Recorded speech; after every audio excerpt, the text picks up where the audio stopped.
John Wayne Gacy Jr., mejor conocido como Pogo, el payaso asesino, nació el 17 de marzo de 1942 en Chicago, Illinois, Estados Unidos. Fallece el 10 de mayo de 1994 a los 52 años de edad por condena a muerte por inyección letal en el Centro Correccional de Stanley Crest Hill, Illinois, Estados Unidos. Los años de crímenes fueron aproximadamente del 3 de marzo de 1972 al 11 de diciembre de 1978. ¿Quién fue Gacy? Fue hijo de padres danés y polaco, el tercero de 3 hijos. John Wayne Gacy fue un hombre con una infancia difícil marcada por el bullying y el abuso. Era víctima de su padre, un hombre alcohólico, el cual lo golpeaba constantemente y además lo calificaba de homosexual. Fue abusado sexualmente por un amigo de su familia a los 9 años y sufrió una conmoción cerebral que lo afectó durante toda la adolescencia, causándole constantes desmayos. Abandonó múltiples colegios, tuvo muchos trabajos poco provechosos y además fracasó en su primer matrimonio, el único en el que engendró una hija. Parecía un hombre ejemplar. Trabajó como cocinero en un restaurante, después trabajó en una empresa llamada PMD Construction. Además, actuaba en los hospitales como Pogo el payaso.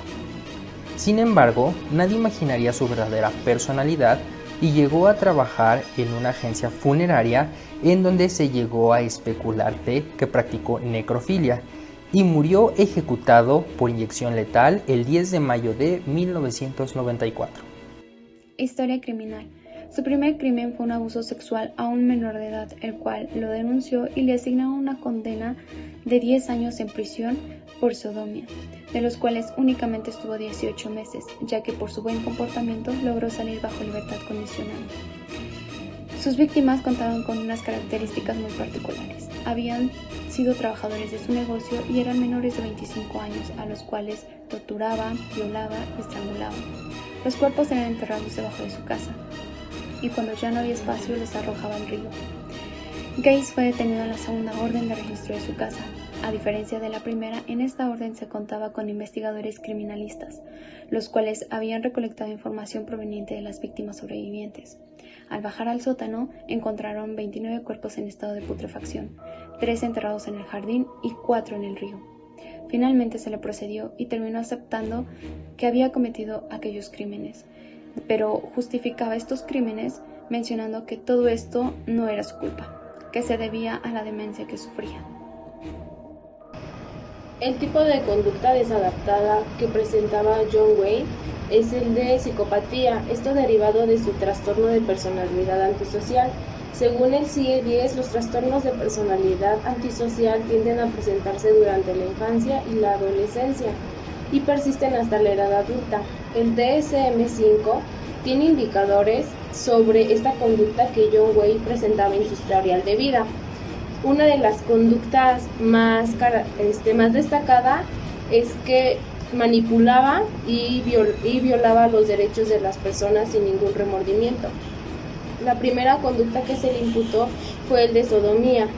Por la infancia que atravesó con abusos, maltrato psicológico y físico, fue que derivó a tener esta conducta de trastorno de personalidad. Se le diagnosticó ser un ególatra, ya que se creía intocable, además de impulsivo porque manejaba sin precaución y siempre muy rápido, arrogante, mitómano, con tendencia a la negación absoluta, y todas estas características lo encasillaron como un psicopático. De acuerdo con el informe forense aludido por Mosquera y otros en el 2021, en un caso como este relacionado con personas que desde su infancia han padecido maltrato por parte de algunos de sus familiares o uno solo de ellos, o personas ajenas al círculo familiar o de su contexto social, pero que les están agrediendo en su integridad tanto física como emocional a lo largo de su vida, imponiéndoles algún tipo de sufrimiento, está constatado que estas personas, si en algún momento dado se vuelven asesinos, a la hora de cometer un crimen no tienen ningún tipo de remordimiento. El psicólogo forense en este caso se encarga de recopilar todos estos informes que se presentaron por el momento de toda su vida.